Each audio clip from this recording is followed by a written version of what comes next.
Assalamualaikum warahmatullahi wabarakatuh. Salam sejahtera untuk kita semua. Izinkan saya memperkenalkan diri. Nindya Wanita Praja Nilam Cahaya, NPP 291952, perwakilan dari kelas D4 Institut Pemerintahan Dalam Negeri.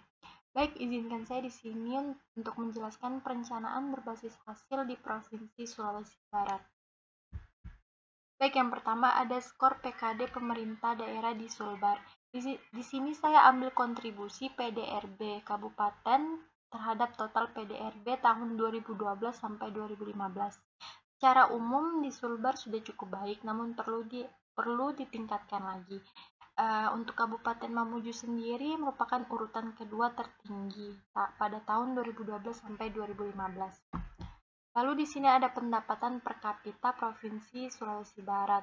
Ini ada grafik yang sudah saya tampilkan, sudah lihat, di mana dari tahun ke tahun terus mengalami kenaikan walaupun masih berada di bawah rata-rata nasional. Pada tahun 2010 pendapatan per kapita di Sulbar sebesar 14,75 juta meningkat sebesar 27,54 juta pada tahun 2016 dan masih jauh di bawah rata-rata nasional yang sebesar 47,96%. Lalu lanjut di pertumbuhan ekonomi di Provinsi Sulbar. Di sini ada grafik yang sudah saya tampilkan, di mana di Sulbar masih berfluktuasi, namun masih tumbuh dengan positif. Untuk Kabupaten Mamuju sendiri, tingkat pertumbuhan ekonomi tertinggi pada tahun 2016 sebesar 7,91%. Dan ada juga diagram struktur ekonomi Sulbar tahun 2016.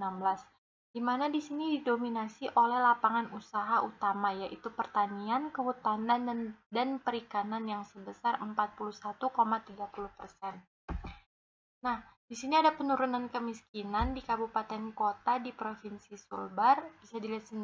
Bisa dilihat sendiri presentase penduduk miskin di Sulbar pada tahun 2011 sampai 2016 terus menunjukkan penurunan dari tahun ke tahun, yaitu 13,89% pada tahun 2011 menjadi 11,9% pada tahun 2016. Untuk Kabupaten Mamuju mencapai persentase kemiskinan dari tahun 2011 sampai 2016 yaitu 6,48%. Lalu di sini ada grafik jumlah penduduk miskin pada tahun 2015 sampai 2016, di mana didominasi oleh penduduk miskin perdesaan sebesar 121,83 ribu jiwa atau sekitar 82,93%, sedangkan untuk penduduk miskin perkotaan sebesar 25,7 ribu jiwa atau sekitar 17,6%. Nah, di sini ada isu-isu PKD bidang di perencanaan dan monif. Ada beberapa poin, salah satunya pengelolaan keuangan daerah PKD di Sulbar. Lalu, apa sih arti penting perencanaan itu?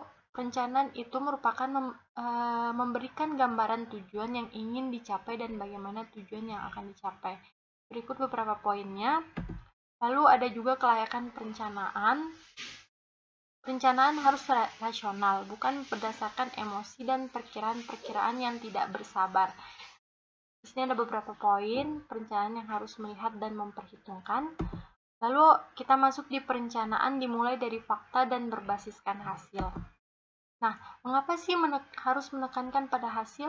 Karena hasil sendiri merupakan sesuatu yang menciptakan benefit atau manfaat.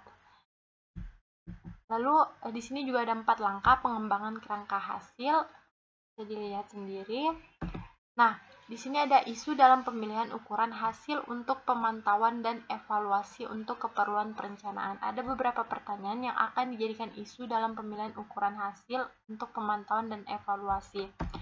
Lalu di sini ada menentukan hasil. Saya berikan contoh. Contoh pertama ada dari maraknya sumber penyakit kebersihan lingkungan ke meningkatkan kualitas masyarakat dalam menjaga kebersihan lingkungan.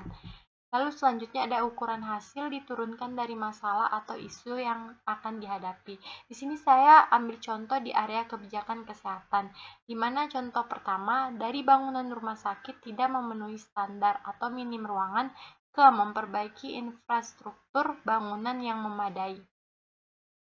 Lalu di sini juga harus penting sekali diingat bahwa hasil biasanya tidak dapat secara langsung diukur, hanya dilaporkan, dan hasil yang diharapkan harus diwujudkan dalam bentuk indikator-indikator.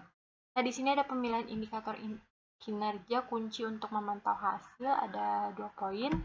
Lalu ada juga memilih indikator hasil, ada 5 yang sebuah indikator kinerja. Lalu ada memilih indikator juga, ada beberapa poin, salah satunya pilih beberapa indikator proyek, program, kebijakan untuk satu hasil yang diharapkan. Nah, berapa jumlah indikator bisa dikatakan cukup?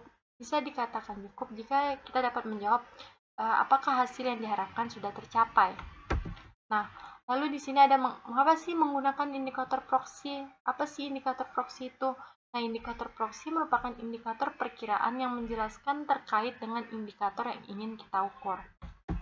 Lalu di sini ada contoh hasil penurunan pada morbiditas anak, ada beberapa poin juga. Lalu menggunakan indikator-indikator baku. Nah, di sini ada sejumlah lembaga pembangunan yang telah menggunakan indikator-indikator untuk mengikuti tujuan-tujuan pembangunan.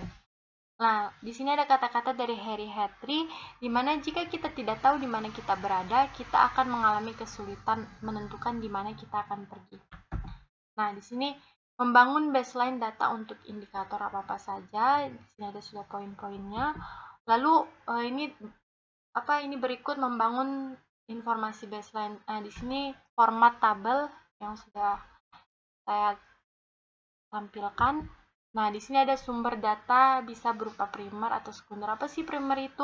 Primer merupakan data yang dikumpulkan langsung oleh organisasi Anda, sedangkan sekunder data yang telah dikumpulkan oleh orang lain yang awalnya untuk tujuan lain. Nah, di sini juga kepraktisan. Ada beberapa poin juga. Lalu ada pengembangan basis data daerah, contohnya studi kasus di Kabupaten Poliwali Mandar, di mana Kabupaten Poliwali Mandar ini sendiri berada di Provinsi Sulawesi Barat. Nah, kenapa sih kita harus menentukan target? Apa sih target itu? Target merupakan tingkatan pada indikator yang bisa dikuantifikasikan pada sebuah negara atau organisasi yang ingin dicapai. Lalu di sini ada mengidentifikasi tingkat hasil yang diharapkan atau yang diinginkan dari proyek, program, atau kebijakan membutuhkan pemilihan target kinerja. Nah, di sini ada faktor yang perlu dipertimbangkan ketika memilih target apa-apa saja. Ini beberapa poin yang akan dipertimbangkan dalam memilih target. Ini juga faktor-faktor yang perlu dipertimbangkan. Lalu untuk mengembangkan target untuk satu wilayah, di sini saya ambil kebijakan kesehatan. Baik. Nah, untuk slide terakhir ada rencana tindak, di mana penyusunan perencanaannya berdasarkan tujuan dan hasil pembangunan yang akan dicapai menggunakan indikator yang jelas.